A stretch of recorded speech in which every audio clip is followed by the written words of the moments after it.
Guys, it's Carly, and today I want to share with you a card that has a bunch of my favorite things and one of my favorite card designs that I use all the time.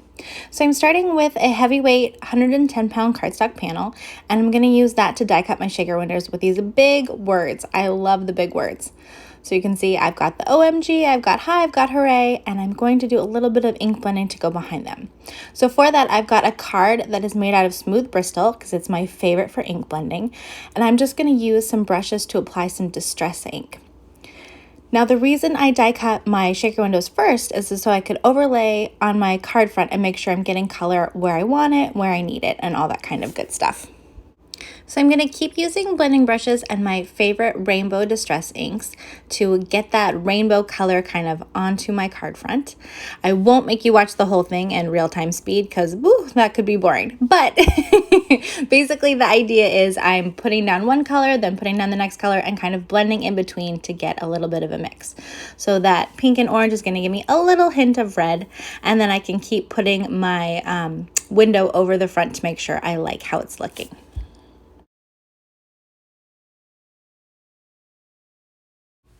So now once I'm happy with my ink blended rainbow, I'm gonna add a little bit of sparkle because I just love glitter. So I'm using some washi tape to tape my card down to my craft mat, and then I'm gonna apply some glimmer paste. And this is Nuvo's glimmer paste, and it is a clear medium that has glitter suspended in it. If you don't have any of this at home, you could definitely make your own with any kind of clear glue or medium like glossy accents or other clear glues that you mix glitter in until it's a little bit thicker consistency. And then you can just apply it. And my favorite way to apply is with this offset palette knife. And I want to spread it out and get kind of an even layer, but I don't want to mess with it too much because that glimmer paste is water-based. And those distress inks I use for blending are water reactive.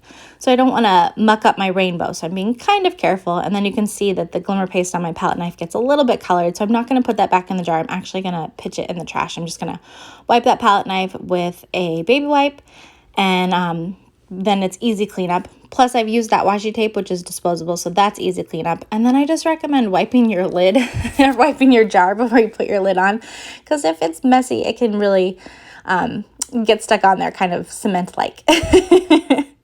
Now before my glimmer paste dries, I'm adding a little bit of loose glitter on top that will dry with it, just because I think a little extra sparkle is never a bad idea. So I'm going to pull off that tape, and then my card is ready to just be set aside to dry. The glimmer paste is a pretty thin layer here. It's not going to take too long to dry. And while it's drying, I'm going to work on the shaker window front. So I'm going to add a little message underneath the OMG die cut window. And I love stamping directly on the front of my cards, but I've ruined so many cards in the past that I always use this trick now. So I take a little piece of acetate, put it on top of that cardstock in my MISTI, ink up my stamp, and I'm going to stamp onto that acetate. That way I have a chance to double check and make sure that it's not crooked or that I like where it's placed or all those kinds of good things. And often, very often, I have to reposition the stamp and do it again because, like you can see, I actually did that here. I didn't like where it was, so I cleaned off the acetate, I moved the stamp, then I inked it up, stamped it again onto the acetate to make sure I liked it. And then once I'm happy with it, I can wipe off that acetate, put it back under my MISTI mat, and then go ahead and ink up my stamp and stamp it again onto my actual project. So now I'm ready to turn that OMG into a shaker window. So I've got another piece of acetate that's cut to fit behind it. I've got some strong double-sided tape on the edges, and then I'm going to use a glue pen to just go around the letters so that when I put it together, everything is really nice and stuck down. Then I'm going to use my glue pen to add back in the inside of the O that I saved from when I die cut. I'm gluing that on top of the acetate. And then I'm going to use some foam tape to make my shaker container on the back of that shaker window. Once I've got my shaker container built with foam tape, I'm going to add sequins into it. And then I'm going to adhere everything together by starting with one corner of that foam tape, pulling back the liner, and then placing my card front on top of it.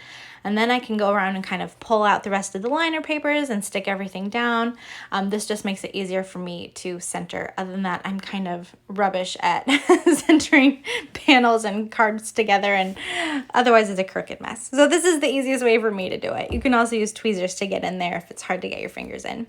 And then I've got my OMG shaker, and I made a few others too, and there's more pictures on the blog. You can find a link in the YouTube description. Thank you so much for watching. I hope you're having a great crafty day, and if you don't subscribe here on YouTube, it would make my day if you did. I can't wait to make more videos. And just one more thing before you go, if you're joining us for Erica Maria's Hop, don't forget to check out the sponsors. Don't forget to check out the rest of the hop. It's going to be awesome. There's really cool people involved. And if you didn't know we were hopping, definitely join us. Okay, you can find more information in the YouTube description. And thanks so much. Happy crafting!